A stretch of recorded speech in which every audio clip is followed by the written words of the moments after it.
Hey, how's it going? Got some more D&D action here, hanging out with Victor.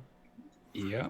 And we're talking about, we've been talking about character creation a lot as of late in various videos that we've done and various conversations that we've done.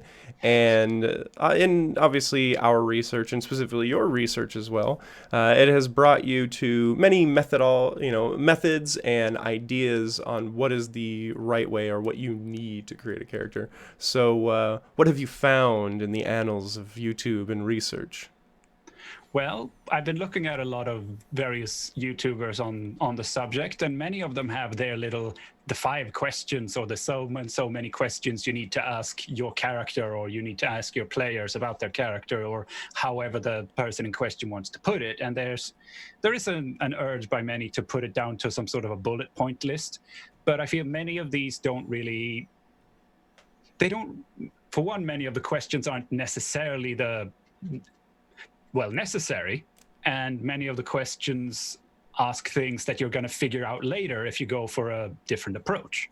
So in discussing with Jake, bouncing ideas back and forth, I've come down with my own, managed to put together, well, our list, I'd have to say, because you have been such an integral part in this. I'd basically just started the progress and used you as a my source material in many ways. Yeah, I think we tooled the questions around the edges a little bit, but Yeah. it really came down from just the years that I've done that I've been a dungeon master and a GM in other games. That like ultimately what it came down to me was like what I actually believe stokes creativity and gets players on the right track to figure out what this character is. And I put emphasis on character because we're not talking about character sheets in this. You will not, Yeah. there's basically going to be no numbers that we're throwing around here. Yeah, we're talking about who, not what. And Yes. that is an important point that is something I can say is my contribution, at least in that I came up with the idea that if you try and answer these before you have a character made or such, and you try and use as few or as vague nouns as possible, you can have a character concept, a character idea that will allow you to add whatever you want to it. You can put it into almost any setting, any race, any class, but you still have someone rather Hmm. than a sheet of statistics. You have a character. And we had a pretty fun idea, and we love audience interaction. We want to hear all about everything from you guys because honestly, we think you guys and gals are a lot of fun. So, Yeah. um, what we're gonna do is we're gonna go through the basis of what our questions are. Mhm. There's gonna be a couple little addendums to it as well, but afterwards. Victor will go through some concepts that he has created using these questions, and we will wait with bated breath as you all go into the comments to say what you believe the race and class. You can use whatever system you want. 5e is obviously what we're most accustomed to, but hey, Yeah. man, we want our Okay. Pathfinder brothers and sisters. We want our 3.5 brother. Anybody, anything. Hey, Starfinder, you could Yeah. you could put these into any, as long as you're vague enough with the nouns and Mm-hmm. careful enough not to use any specific ones. You can put them in any sci-fi, fantasy, real world, almost anything. And if you want to, you could take one of the character concepts we had and put them in as many systems as you want. Whatever you want. Have fun with this. Let's talk together. And also in those comments, don't forget to let us know if this has changed your perspective, or if you think we might be missing something that you felt like when you make characters, or when you're talking about these characters that you felt that you didn't have. Yeah. So let's get the conversation rolling with this. But I think we're gonna need these questions first.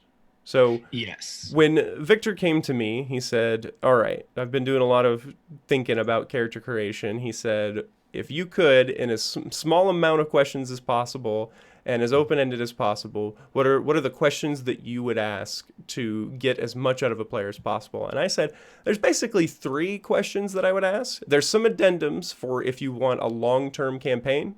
But they're not really the questions, and they're not really the important principle of this. So we'll talk about the 3 questions first, and then we'll talk about the addendums after. So Yeah. the 3 questions, the important ones. The first one is, what is your greatest desire?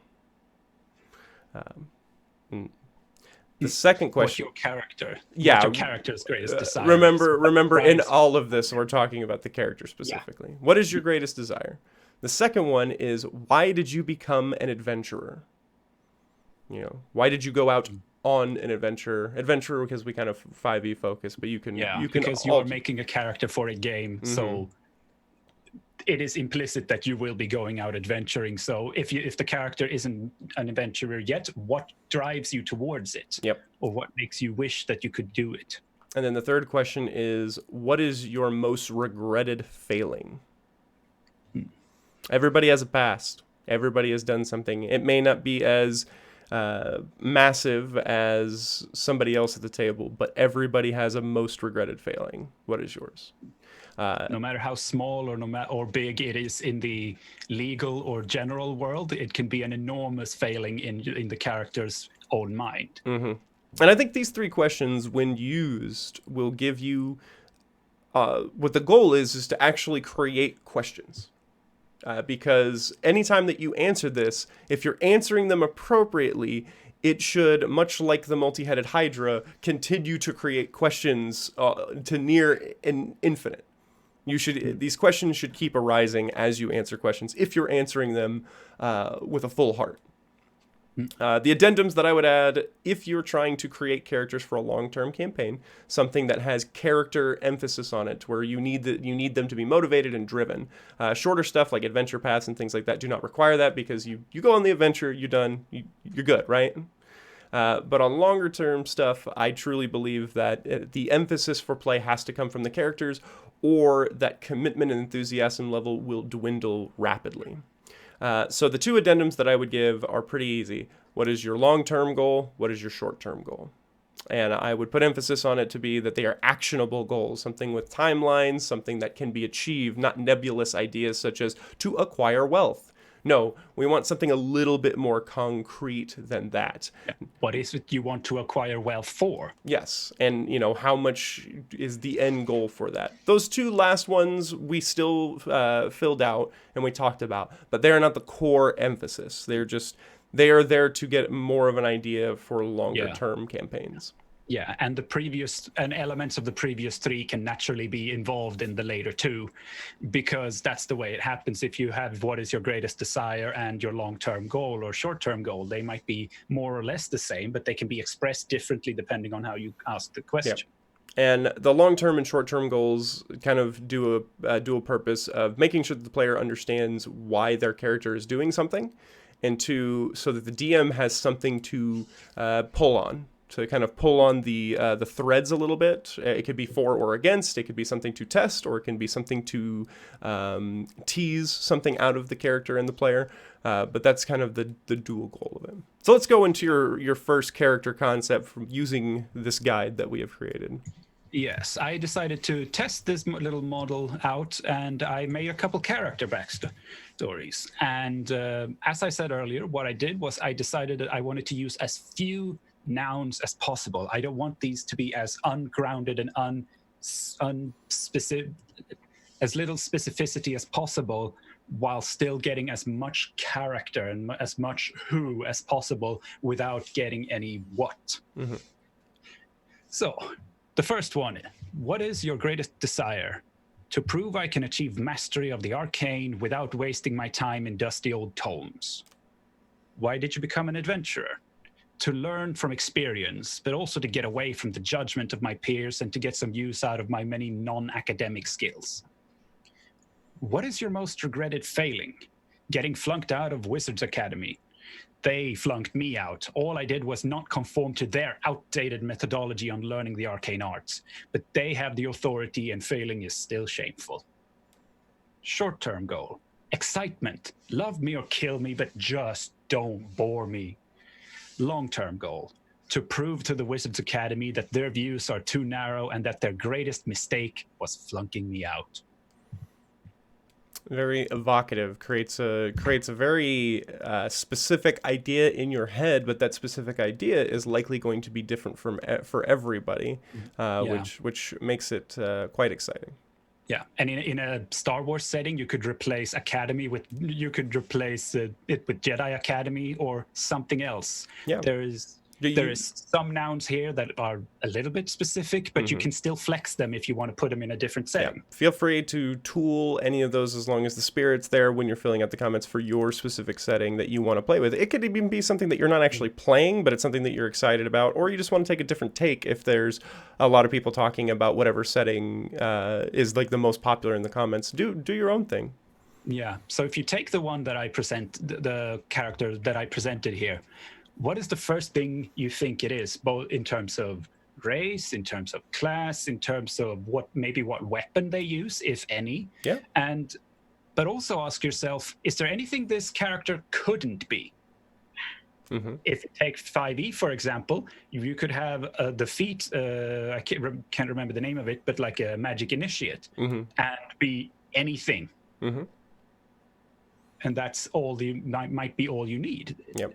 I will say I did have an idea in mind before I started writing this one, but I'm not going to tell it. I'm going to let you figure that out. Yeah, and Victor and I have already talked about it, and I don't want to poison the well, as it were, in giving you guys ideas. I want it to be as natural as possible and coming out of your minds. So we're actually going to talk about these and then move on to the next one. We're gonna edge you a little bit on this one. We're not gonna give you the goods. What I will say is that Jake wasn't completely right on any guess for any of my character backstory, But it gave me cool character ideas too. Yeah, but here's the thing. His interpretations are just as valid as mine, because these aren't specified. These are vague. These are open.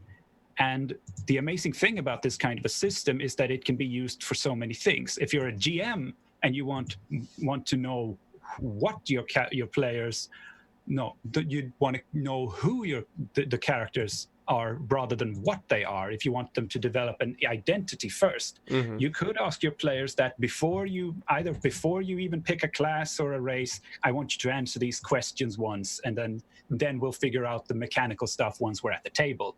Or if you're a player and you don't know exactly the setting or something, you can make one of these that you like, and then when you come to the game, the DM/GM can tell you all about the setting and the details, and you can be like, oh yeah, this race probably fits best with the setting, and I can fill in that. You create a dynamic package of character that you can then apply and adapt to any system and setting. This is flexible enough that you could create a character in a vacuum or with the help of other players and or your DM at the same time. So it's an interesting tool set. Let's go on to character 2. Yes, character 2. What is your greatest desire? To spread the specific brand of justice my deity gives. No one but me and my parents seem to worship them around here. Why did you become an adventurer? In enforcing the firm justice of my deity, I have gained both the adoration of my village and the ire of the local lord. I leave so that they can blame me and not my parents or my village. This way, I can also spread the will of my deity far and wide. What is your most regretted failing? I love my adoptive parents. I don't mind that they are very different from the other locals, but I can't remember my birth parents at all, and no one will tell me about them. Short-term goal, to get away from my hometown and make sure the local lords are going after me, not them. Long-term goal, I want to learn more about my deity and my parents, both adoptive and birth, but I don't know how or from where. There we go. A lot to chew on there. I think much like the other one, it gives a certain direction, but around the edges is where it gets interesting. Yeah, and the interesting thing here is there's so many elements here that also give an identity without specifying anything. A huge benefit to handing something like this as an initial character concept to your DM. One, it's a small package so that they can really ingest it and go at it with full fervor.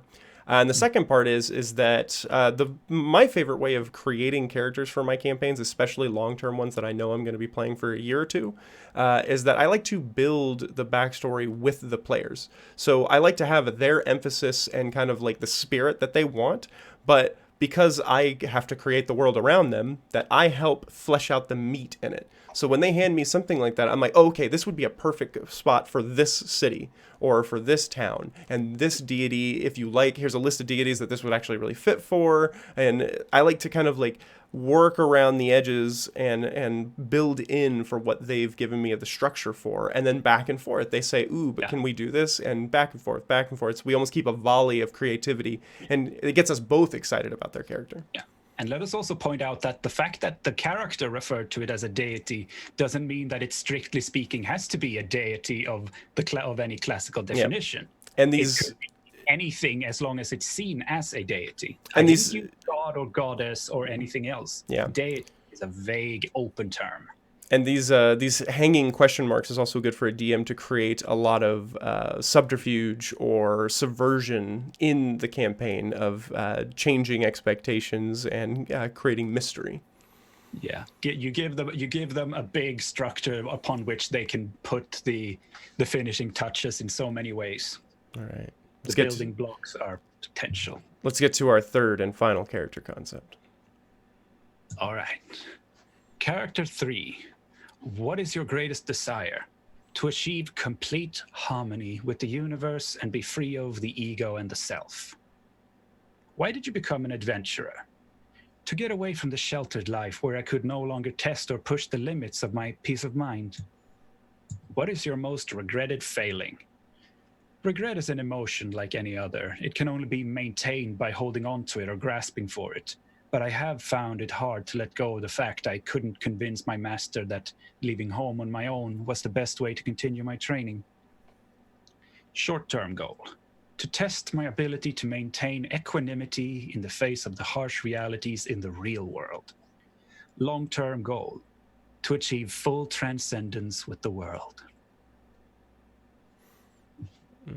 So maybe the most directly evocative out of all of these, but at the same time, even with it kind of being directly evocative and not having a huge amount of points to grapple with, it's still it can be very interesting, especially asking the right questions back and forth. The DM asking the right question, the player asking the right question. There's still a huge amount to mine from that.